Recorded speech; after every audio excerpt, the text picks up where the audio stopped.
Hey guys, it's Ashley with Country View Monograms. I just want to say welcome back to our channel. It's been a while since we've posted some new content. We've been super busy with orders and just really focusing on getting caught up. And we do have several Work With Me's filmed that will be getting posted here soon. But today we are going to be working on embroidering a name on an Empire Girls ruffle dress. I have that right here. We're going to be using this aqua color from ARB Blanks, and I'm just going to be doing a simple quick name across the front. So I'm going to bring you guys along and show you how we make these. Alright, so first thing, we are going to go ahead and get our name set up that we're going to stitch on this, and we're going to go with the name Blakely. So I'm in Embrilliance. I have several modules of Embrilliance, but we're going to be using the Express version, which is free to use, and a BX font. We're going to be specifically working with the Melanie font from RiverMill. And this font has several different versions, and what we're going to do is we're going to use what they call the left side that has the scroll for the first letter of the name. So I'm going to go ahead and type my B, and I'm going to move that off to the side since that's going to be the first letter. I'm going to actually add in another name or another letter here. All right, and I'm going to type in the rest of, let's see, almost the rest of the name, and I'm going to change that from the left to just the regular version. So no special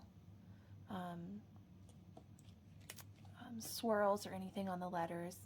And then I'm going to click Create Letters again, and I'm going to do the last one of the name, and I'm going to use the right version of the letter so it has the swirl on the end. So now the trick with this font is to align these how you prefer. The nice thing about this font is you can kind of do with it how you'd like. I'm just going to show how I'm going to do it. So I'm going to take all three of those. I just selected all three by holding down Control. You can also select them up here in the Objects pane by holding Control. And I do use a Windows, so that may be different on a Mac. And I like to set them so I have everything on like a line, so I can use that as my baseline. So I'm going to unselect everything. I'm going to start with my B. It's right here on this line for me. And now for the L, if you have multiple letters in a word or a name, if you click on the whole thing, it's going to select all the letters. So if you move it, it moves everything. But if you click on the individual tiny little green dot there on just the one letter, if you move that square, it's going to move just that one letter. Another tiny little fun fact, let me zoom in for you, is if you use this little bottom, there we go, the little bottom, it's kind of hard to get a hold of sometimes, little bottom arrow on those green things, if you drag that, do you see how it drags the whole thing with you? It drags everything after that letter. So it's kind of nice. I'm going to line the L up there. Now I'm going to go do the next thing with the A. I'm going to click on it, click on just the A. Now I'm going to use the little down caret on the A, and you'll see it just moves that collection of letters after the A and after, so it doesn't move that first letter. So that's a fun little thing. I actually found that on accident one time, but it's a huge lifesaver for me. So like I said, I'm just kind of using that one line there to kind of line up my letters how I would like them. Some of them are going to go kind of above and below, and that's okay. I like for my script letters to all connect. Yeah, it looks pretty even with that other one. All right, and then I'm going to click out and I'm going to go and grab that Y. That's a separate object. Sometimes my laptop runs a little slow. It's taking a while to think about that. All right. I'm going to try to bump that up as much as possible so it's not hanging down as far. I'm going to zoom out. So again, I'm going to go and select my entire design. And what I'm going to do is I'm going to zoom you back out and center you again. Is I'm looking up here to see my size of my entire design. So right now it's 6 7/8 inches wide and 3 7/16 in height. So this way. And that's going to be a little bit bigger than I want for my size of dress I'm using. It's only an 18-month dress. So I'm going to go ahead and center this design. I'm going to use this little button here. It says center in the hoop. It's the second one here. It's just a quick, easy way to get it to center. And then I'm not sure if all this is available in Express, but I'm going to, let's go ahead and save this file. And I'm going to open it up in my other software. All right, I have my file opened up now in Sewot Pro. This is actually my preference of software to use to kind of manipulate and edit my files. Embrilliance can do many of these same things. I just started with this and that's what I know best, so that's what I stick with. So it opens up centered in your file. I'm going to use this little resize button up here on the top. And I'm going to put it down to about 90% of its current size. So we're close. I only wanted about 6 inches wide. And that brought us down. On Sewot Pro, our size is over on this side. It's just over 6 inches, so that's pretty close. I might do another couple percentages down. That's 6.03. That's pretty good. Now my preference for this is probably to have my satin stitch a little bit wider than what's showing here. So in Sewot Pro, to do that, there's these 3 green and yellow bars, and it says adjust density. I'm going to pull this up, and the pull compensation down here at the bottom, it normally says 0, but Sewot Pro saves what you've used the last time. So we'll probably, 0.2 is probably a good amount to start with. 0.2 or 0.3 is what I usually use if I'm widening the satin stitches. It's pretty good. Maybe 1 or 2 more. There we go. That widened it pretty good. So I'm going to go ahead and just change my color. Let's see, we're going to be doing this on aqua. I think I'm going to use a pale pink color today. Let's do petal pink. So I changed it. And then I'm going to save this and I'm going to pull it up now on my machine. All right, so I have all my supplies here that I'm going to use to hoop my little dress on a fast frame. So what I like to use is a piece of tearaway stabilizer, and this is a pre-cut size. It's 8x8 and it fits my 7x7 frame. So I place that on the back of my frame. It's going to go on the machine like this. So I place it on the back. And I use just plain masking tape to adhere that to my frame. Some people I've heard use painter's tape, and that works well too. This is just a little bit cheaper. A lot of people like to use sticky stabilizer with their fast frames, and that's another very good alternative. I just find this is a little bit more cost effective, and for me, it's just as fast, just as easy. All right, so I have my tearaway stabilizer on there now. Now, since I'm working with a garment, I personally like to use a type of cutaway. You always hear the frame, if you wear it, don't tear it. And I stick with that usually. I like to use this poly mesh. It kind of gives that extra stability, but it still allows your garment to be nice and soft on the inside and flexible. So I do use a little bit of adhesive spray. I like this KK100. I buy it wholesale from Gunold to get the best pricing for it. So I make sure I do that though in a safe environment. I have like a special trash can where I spray that so it's not getting out in my room, on my machines, and everything. So I'm gonna just give a light spritz and then we'll get to hooping this dress. All right, so we have our fast frame ready here. We have the tearaway and the poly mesh. And then on fast frames, they do have this little notch here in the center. It's probably pretty hard to see. Little notch that just helps me line things up. And then there's one here on the bottom too. If you're a fast frame user, you know that the edges of these frames get kind of gunky, so don't mind that.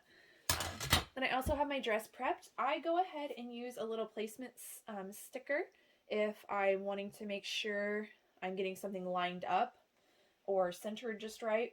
I use that on some of my items, and that I just placed it where I want the top center of the name to be. So we have a little adhesive spray on here. I'm going to add just a tiny bit more. And then I'm going to insert the hoop in so the attachment's down here at the bottom.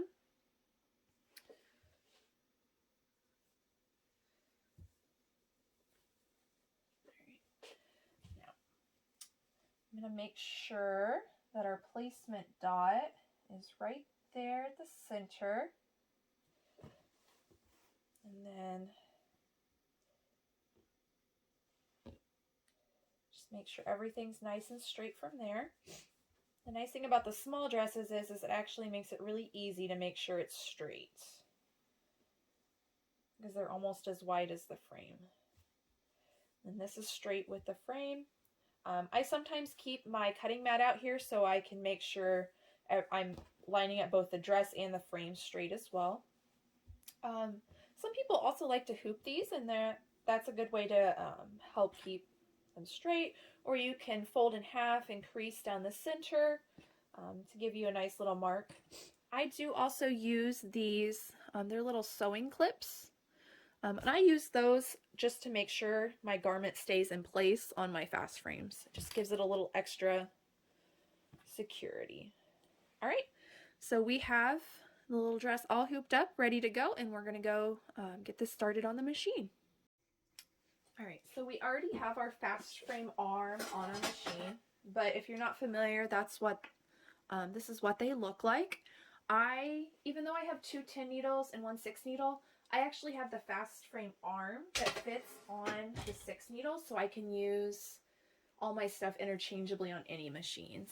So I'm going to go ahead and I'm going to line up the notch and these 2 little holes with the arm, and it just slides in.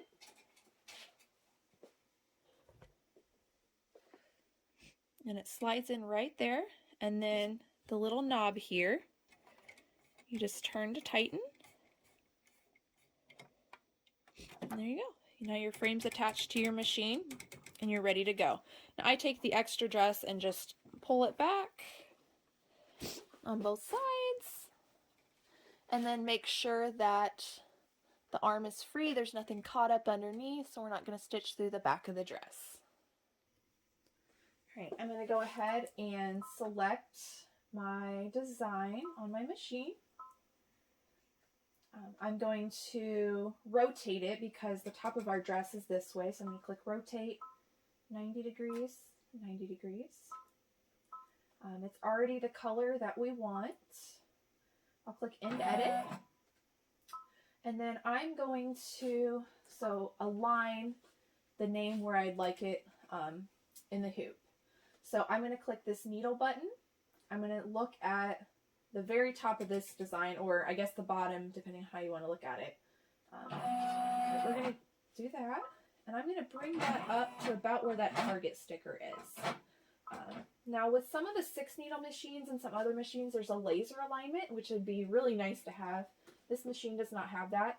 So what I do is click lock and the scissor button, and it drops it right where that top center is going to be. So that's pretty close to where I want it. Just some minor adjustments. It hit right on that target sticker, so that's perfect. Now I'm going to do the trace button just so I can make sure that it's going to fit within the space.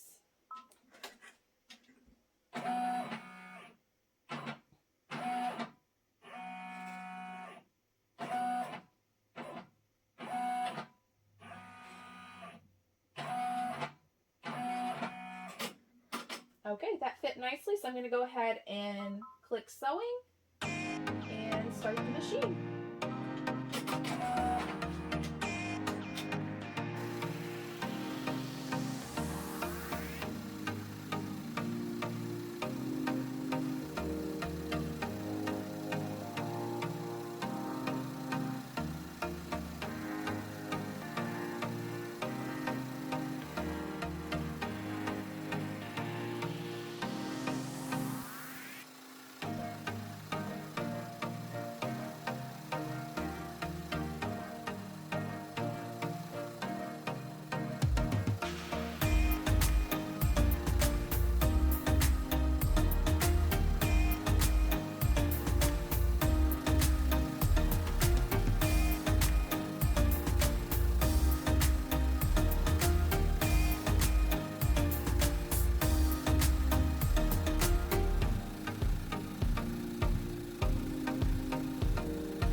Alright, so we have our dress all stitched out now. I'm just going to take it off the hoop and I'm going to heat press it with a little bit of like a cloud cover or tender touch on the back.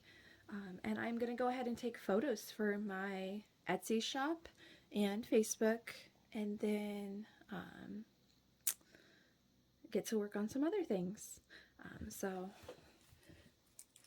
what I do is I just take a hold of the dress and the cutaway stabilizer and just kind of pull gently. And it takes off most of the tearaway. So that's left on the frame.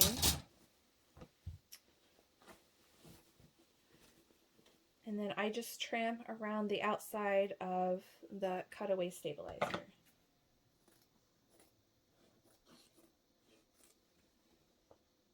And I just kind of make nice rounded edges. The nice thing about this poly mesh is it doesn't really show through the shirts or leave like a big bulky square or anything on the inside. So I do pull out just a little bit of the excess tearaway that might flake off when it's washed. How much you want to remove of this is totally personal preference.